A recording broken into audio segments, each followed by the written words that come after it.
За сайн байцгаана уу? Сайхан амарцгаасан уу? Сайхан амарч гин үү гэх үү? Би одоо нэг орой олцсон болохоор юу ч хэлхий мэддэггүй. Айгүй оройдчлоо. Энэний өмнө бас нэг бичиж эхлэе. Тэгээ болоод. Тэгээ оройдсон ч гэсэн дахиад яагаад бичиж байгаа юм бэ гэхээр маргааш манай гэрэх ирнэ. Тийм болохоор нэг гэрийнхний хажууд бичиж чадахгүй болохоор одоо гис бичмээр байгаа дээр бичиж оруулчихъя л бичиж байгаа. Тэгээ богино бисээ хамаагүй зүгээр бичиж оруулчихъя. Тэгээ нөгөө түр юу ярьж байгаад бэлдсэн бэ гэхээр юу яасан маа нөгөө нэг 2-3 өдрийн өмнө нойр өрөөд байгаа болохоор дуу хоолойч гэсэн мөр цаашаа орчдөг юм шүү дээ. Тэгээ нөгөө 2-3 өдрийн өмнө нөгөө юу бичиж оруулсан шүү дээ. Нөгөө Facebook дээр пост бичиж оруулсан. Тэгээд тэр нөгөө Амаржингийн подкастер нөгөө гал бадрахгүй орсон байсан шүү дээ. Тэрийг би үзэж хагаад тэгээд тэрэн дээрээс нөгөө сонссон зүйлийг нөгөө өөрхөө сэтгэлийг бичиж пост бичиж Facebook дээр оруулчаад бүр орой 12 гэж хат оруулсан шүү дээ. Тэгээ унтаад гисэн аахгүй. Тэгсэн нөгөөд маргааш өглөө ячиж жоохон газар аваад хүмүүс байхын ширд явцсан. Тэрний талаар ярьж эхлээд тэгэнгүүтээ нөгөө ажлаас гарсан шалтгаанаа яриад тэр завсраа тэгээд жоохон хүмүүлаа явчих. Тэгээ яг нөгөө тэгээ хувийн тийм хүний юу гэдэг яхаа бэлий гэдэг юугаар зогсоогоод. Тэгээд одоо яг нөгөө юунаас багшлага байсан гол шалтгаанаа тэгээд яриад тэгээд дээрэс нь одоо нөгөө орон нутагт ирж багшлах байгаа хүмүүнд тэгээ хэрэг болж магадгүй гэсэн зүйлүүдээ яриад тэгээд ямар ч байсан бичлэгээ тэгээд оруулчихъя. Тэгээд түрүүн арай л дэлгээ явцаа. Эсвэл яриа жоохон хөнгөн болгоо ярьцдаг чинь билүү. За яг тэгээ яриан дундуур бол болъё. Тэгээ ажлаас гарсан хамгийн том шалтгаан бол одоо ажлаас гарсан гэж багшлагаа болсон л гэсэн үг шүү дээ. Би ч одоо тэгэл хуваараа юм хийж л байгаа дуулган ажиллуулж байгаа болохоор яг нөгөө төрд ажиллахаа болсон шалтгаан гэдэг юм уу те. Тэрний хамгийн том шалтгаан нь болохоор яг л тэр нөгөө нэг ажлын хажуугаар хийх хэрэгтэй хэрэггүй сургалт те. Тэгэл тэр нэг уралдаан тэмцээн сургалт семинар хурал мурал юу гэдгийг те. Яг хүний одоо миний амьдралаа хэрэг болоогүй. Тийм юмнууд сүултээ ингээд дарамт шахалт болоод тэгээд за амьдралын маань алтан цагаас бүрстэн дээр хумслаад дуусахгүй юм байна. Энэ хэврээ яваад ах юм бол тэгэл нөгөө нэг гоё багшилж ийсэн урам зориг те. Бүр хамаг юм зүгээр ингээд унтраад байгаа байхгүй юу. Зүгээр ингээд унтраал тэгэл нөгөө бүх ингээд сайн сайхан юмд маань нөлөөлөл тэгэл яж зах тэр харилцаа хандлага нь ямар ч хэцүү юм те. Тэгэл одоо тэр чинь ингээд шатандаа ингээд дээрээс ингээд улсаас аймагаас гэл те тэгэл явж байгаа штэ. Тэгэл тэр нэг сургалт семинар юм хүмүүнд нь тэгээд оролцох юм тэгэл бүгдэнд нь суугаад хийхсэн бүх юм хийгээл яагаад гэвэл нөө хийхсэн бүх юм хийхгүй бол нөгөө одоо манай сургуулийн манай заа харгаа нэгдлийн дарах ч юм уу эсвэл захирал махиралт чинь ингээд чихнээс нь хонхоо ял те яахлаараа тэр шинэ хүн чинь суудгүй юм тэр гэл би ч анхан эхлээд мэдэхгүй нөө тэр мэргийг мэдэхгүй яахаа мэдэхгүй явуулсан аахгүй юу. Тэгсэн чинь ингээд заавал суух хэрэгтэй шүү. Тэгэл энэнд ингээд заавал хамрагдах хэрэгтэй гэл тэгэл заа зүгэл тэгээ тэр идийнхаа өгөнд ороод тэгэл суугаал явлаа. Тэгэл үнэхээр утгахгүйг нь мэдээд бүр ингээд ямар сони юм бэ гэдэг одоо ийм юм тэгээд хүний цаг завыг бараад те ингэн барин одоо ийм юм орох хэрэгтэй юм болов гэд одоо нэг баалтаж хуцаад байна. Тэгж бодоод гайхсаар агаад ер нь бол гайхсан сарайтай нэг жил явсан. Тэгээд би ч бүр 3 сар ажиллаад ерөөсөө болохонс ингэ бодсон. 3 сарын дотор л тэр болгоны чи мэдчихэж байгаа байхгүй юу. Тэгээ боллоо гэж захирал хэлсэн чинь захирал одоо нэг өгч мал явж байгаа юм бахта. Одоо удахгүй хаалга самбартаж орж ирнэ. Тэгээд юу яасан юм аа.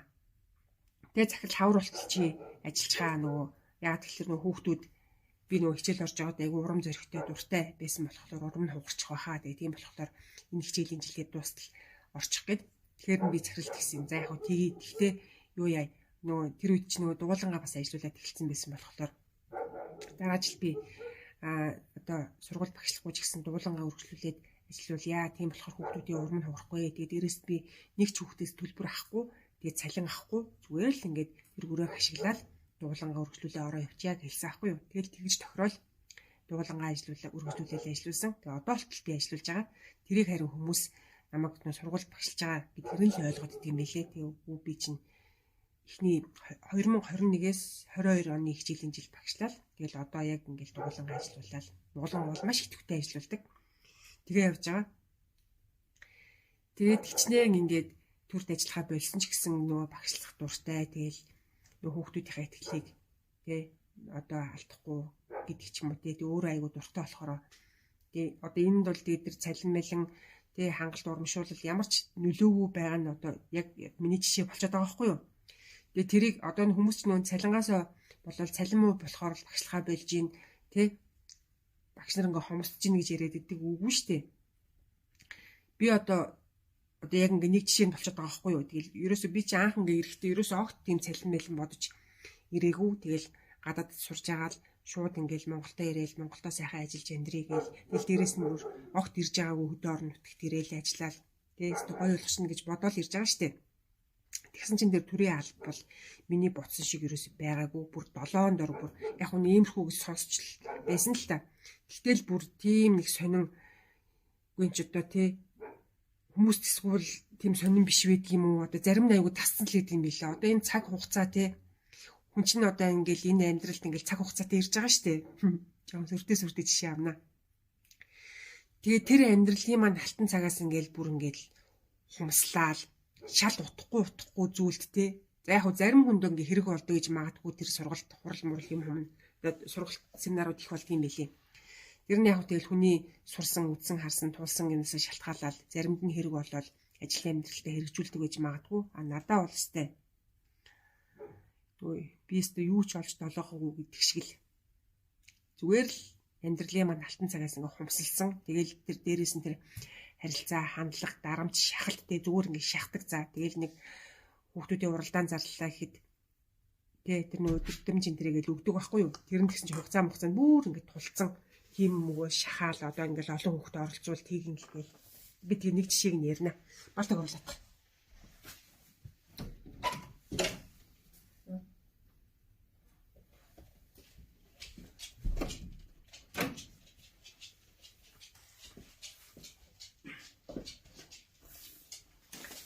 Тэгэл нэг тиймэрхүү юмнууд биш дээ. Тэр нь гэхдээ хүмүүс ингээ айгүй ингээд дасцсан гэдэг юм уу те бүр нэг тийм юм ингээд хүлээгээд аваад ингээд дүжирсэн тиймэрхүү хүмүүс бас айгүйх байдаг юм билээ. Тэгээд тэр нь бас ингээ айгүй хэцүү байна гэж бухимдаал тэрийг яаж илэрхийлэхээ мэдэхгүй айгүй тийм зовцсон хүмүүс ч гэсэн айгүйх байдаг юм билээ. Тэгээ яг нөгөө нэг гол шалтгаан нь яг цалин биш болчиход байгаа байхгүй юу. Орон нутагт бол юу штэ багш нар төрийн албаа хаагчжүүл юу лээ. За ямар ч гэсэн багш нар Улаанбаатарынхаас 40%-аар илүү нэмэгдэл цалин авдаг. Тэгээд дээрэс нь хамаагүй ачаал багтай. Тэгэд ажилдаг. Тэгээд Улаанбаатар энтерт бол угаасаа тэгээ бүр яаж ч бат сайн амар хэцүү штий. Тэгэл хэд дахин илүү хүүхдүүдтэй тэгэл цалин бага тий. Тэгэл тэр бол угаасаа амьдралд нь шууд илт нөлөөлөд хэцүү байдаг бах уу. Тэгээд тэр мэрийг би хотод багшилж үзег болохоор мэдхгүй. Орон нутагт бол хастай хамаагүй боломжтой штий. Тэгээд Улаанбаатартыг зовж багшилж чагаар баг орон нутагт ирээд багшлуул илүү сайхан амьдрын штий хүмүүс. Тэгээд тэр чинь юу яа гэм бэлээ одоо орон нутагт чинь тэр 40% нэмэгдэл дээрээ нэмээд 5 жил гэсэн баха. 5 жил тутамд бас нэг юм урамшуулал болгодог. Тэгэл дээрээс нь нөгөө одоо энэ цуслангийн газар мазар ч юм уу тий одоо гаднаас ирээд ингээд багшлах юм бол нөгөө 0.7-гаа аваагүй бол энэ тэгэл өргөдлөө өгөөл газар мазар аваад чи яг тэгж аваад байшингаа барайл амьдэрсэн юм гэж. Тэр мөр энэ чинь ерөөс ингээ асуудалгүй. Тэгээ тиймэрхүү юунууд боломжууд байдгийн байлээ. Хотыг бодгоч штэ. Тэгэхээр ер нь бол тэгэл хотод тэгээ цалин мөнгөнд хүрэхгүй ингээл зовж явахаар баг хөдөө ирээд ажиллаж зүгээр л юм бэл. Тэгсэрнээсээ тэр хүмүүс чи хөдөө гарч ажиллахдаа дургу одоо юунаас ч хайгаад идгийн бүр гайхаад идэж штэ. Тэгэл нэг эмнэлэг нь ямар энэ сургууль цэцэрлэг нь ямар ингээ тэрнээ санаа зовоод энэ ихэнх хүмүүс тэгдэг юм байлээ. Тэгэл ижи чи адилхан хүмүүс амьдарч штэ. Тэгэл эмнэлэг үл дайжгүй штэ. Би эмнэлгээр үйлчлүүлжлээсэн. Тэгэл сум дундын эмнэлэг гэх том эмнэлэгтэй тэгэл үйлчлэгээ харилцаа сайтай тэгэл дээрээс нь төрийн албаны үйлчлэгээ авъя гэвэл тамгын газар ингээл зүгээр нэг дор нь бүх юм чи шийдээл өгнө. Тэр тал дээр бол айгүй асуудалгүй. Тэгээд цэцэрлэг сургууль тэгэл зөндөө олон хүүхдүүд явж ин сайн ч багш байна. Тэгэл хэцүү багш нар ч бас байгаа гэхгүй. Тэгээд би ч нөгөө бага ангийн заахаргын нэгдэлд ажиллаж исэн болохоор тэгээд нартай бас дуртай. Тэгээд надад бол тийм гой үеуд бол зөндөө байсан. Тэгээд би одоо нөгөө дуулангаа угаасаа нөгөө сургууль дээр ажиллаулаад байгаа болохоор тэгэл их сургуультай холбоотой л ажиллаж байгаа шүү дээ. Тэгээд одоо нэг холдоод нэг сүйд талцсан чинь байхгүй тэгэл одоо тэр нөгөө нэг гол нь тэр нөгөө хамгийн гол асуудал нь цалин биш гэдгийг л би нөгөө хэлэх гээд байгаа нь.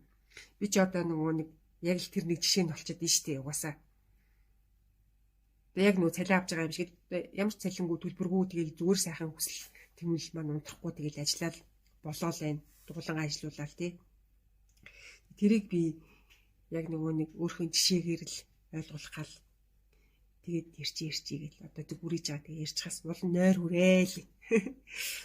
Тэгвэл одоо тэг мүдтэй ярихгүй одоо айгуул ингэж явж байгаад энэ сэдвээ тэгээд таг мартна. Мартаа тэгээ за болио өөр мэрээ явчихна. Тэгэхээр тэр одоо ингээл орон нутагт тэр нөгөө яриан дээр ингэж исэн нөгөө нэг багшаар сурах чагаа хүүхдүүдэд урамшуулалт тэтгэлэг олгоно энэ төр гээл те. Тэгсэн чинь тэгээд тэрний тухай ярьж исэн. Тэгээд одоо хөдөө орон нутагт ингээд ажиллах чагаа бол ингээд урамшуул одоо байр саваар нь яадаг ч юм уу тэр гээл. Ер нь нэг тиймэрхүү юмар хүмүүсийг айгу татдаг байхгүй юу хөдөө ажиллуулах гад. Одоо нөгөө байр сав хангалт одоо юу гэдгийг урамшуул энтэйгээ ингээд амлаж байгаа хүмүүс урьд салаад ажиллаулдаг байхгүй юу. Тэгээд тэр бол зүгээр би буруу л гэж боддгийг. Яг тэр чинь ингээ миний бодол шүү за. Тэгэл одоо ингээ харж яхад шүү дээ. Тэгж уригдц залгдж ирсэн хүмүүс одоо юу яд юм а. Ирээл одоо нэг хэсэг одоо нэгэн тал ингээл дутагдaltaй болсон хүч нь ирж байгаа болохоор ингээл хүмүүс чинь ингээл туслаал, дэмжээл, хүүгээл те. Халамжлал тийм болно шүү дээ. Саймшраал те.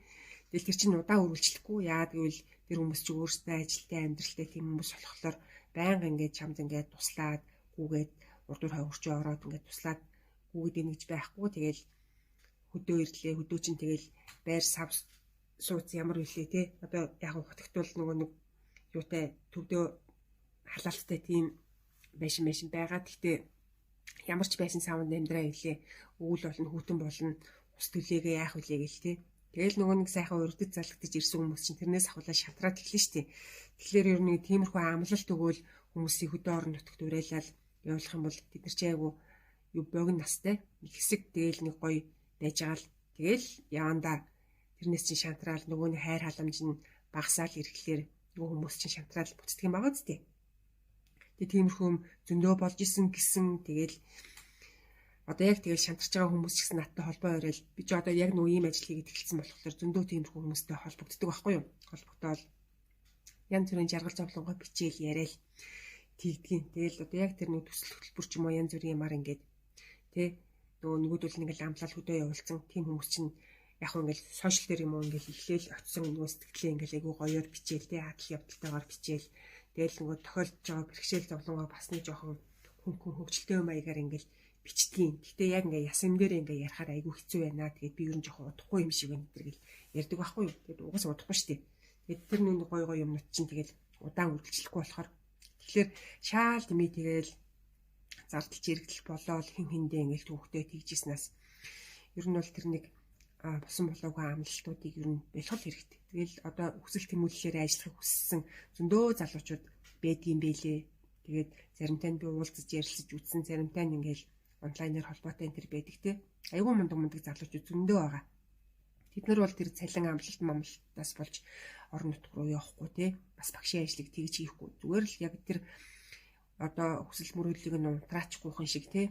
Тэр ажил цалингийн тэнцвэржүүлээл ажиллах нөхцөлийг сайхан хангаал хүчих юм бол эдгээр ч өөрсдөө гоё сэтгэл тэг хүүхдүүдийг яаж хичээлдэн дуртай болох уу, сонирхолтой болох уу гэдэг арга замаа өөрсдөө эрэлхийлж олоод тэгэл явцдаг байхгүй юу. Одоо би ч гэсэн яг тийм байхгүй юу. Хин ч намайг тэгэл хүүхдүүдийг ингээл хөгжүүлээл дугуйл мугуулын ажилуулаад те үзэсгэлэн Улаанбаатарт үзэсгэлэн энэ төр гаргаал яв гэж хэлээгүй. Тэгэл одоо ингэж явж байгаатай маань тэр цалин мэлэн урамшуулын тэр ерөөсөө огт хамаа байхгүй. Яагаад гэвэл би анханасаа л тийм ерөөсөө бодож ирээгүй. Тэгээ тийм болохоор тэр нэг хүүхд нэг чихрээр хуурж байгаа юм шиг тэр нэг амлалтууд чинь ер нь яг үнэндээ одоо ийм хүсэл зоригтой хүмүүст одоо тийм амлалтын тэр ингээ өгөх юм бол нийтдээ л сонсогдно. Тэгэл тэр хэрвээ тэрэнд ингээ хууртаж өдөө орон нутагт ажиллах гэж ирж байгаа бол тий дахиад нэг бодоод үзээрэй. Тэгээд яг бодсон шиг чинь байхгүй. Хэрвээ үнэхээр тий өөрөө гоё сориод орон нутагт ажлыг тгий ингээ гэж байгаа бол уул нь бол гоё ахгүй. Ялангуяа залуу хүмүүсийн хувьд өөрийгөө сориод ингээд гоё адал явдалтай амьдрах чинь гоё ахгүй юу. Надад л өстэй амар гоё идэг. Тэгээд хэрвээ тэгж явах гэж байгаа бол нөгөө нэг хийвэл бүү айвал бүү хий гэдэг шиг юундаа тэгж эргэлздэг юм те. Гоё штэ. Тэгэл энэ чи хүмүүс амьдрал болоо л байна. Одоо бүр харьсангуй зам харгууж гисэн гоё болсон интернет байна те. Тэгэл заавалч хөдөө ирээл амьдралаа гээл юу яахгүй штэ. Улаанбаатараас холдоол хөдөө ямар мал хийж байгаа штэ. Тих шаардлага байхгүй. Тэгэл ялангуяа тэгэл одоо онлайнаар ажил төрлөө аваад хийждэг хүмүүс бол тэгэл болно шүү дээ. Тэгэл одоо хэрвээ нөгөө багшаа ярьж байгаад одоо шаал өөр хөдөө яриа явах чинь. Хэрвээ багшлах гэж ирж байгаа бол хөдөө тэгээ тэр хангалт урамшуул энэ төр нь яг уу тэр нэг амлалт энтрээс нь илүү угаас тэр цаанаасаа тэр хуулиндаа заасан тэр нэг урамшууллуудыг ингээд авахт л хүмүүс ингээд одоо энд ингээл багш нар ч айгу сайхан л амьдрах юм биш үү. Уул нь бол миний ингээ харж яхад гээд одоо ингээд эхнэр нөхөр гэр бүлэрээ ингээд багш тийм хүмүүс ингээл сайхан л амьдраад байна шүү дээ. Тэгэл хажуугаар нь зарим нь ингээл боломжтойгууд нь одоо өөрхийн аж ахуйн тэр эрхлээл тэгэл манайс л дээр амьдраад байгаа шүү дээ. Тэгээ тийм хүмүүс чинь тэгээ одоо яадгийн цалин байлам уу байна гэл нэгээ эдэр чи бас ингээл айгу турхираал тэгэнгүүт нь ингээл уул нэгэ болж байгаа хэрнээсээ болохгүй байна гэл тэрэнд нь ингээл оролцоол цаанаасаа ч оролцдог юм уу яа гэдгийг бас тэгэл явдгийн бэлээ. Тэгэл сайхан амьдарч байгаа багш нар зөндөл байдгийн. Тэгэл тэднээсийг нэг харж байгаа болохоор бас жоохон тэгэл гайхал эргэлзээд идэв штэ. Улаанбаатарт гэхдээ хэцүү л агаал та хөдөө орон нутагт бол бас Улаанбаатарыг бодоход бол харьцангуй бүр хамаагүй дээр. Тийм болохоор Улаанбаатартыг зовж яхаар орон нутагт ирээд багшлуулсан зүгээр дээ. Тэгэл чи хүрэлцээ муу байна гэл тэгэл нойр үрээд байна. Амар нойр үрч. Йоо би бүр яг унтлаа. Дөрвөлж чадах юм уу? Йоо за. Би бэлээ удлаа. За баяртай. Дараа л ярий да.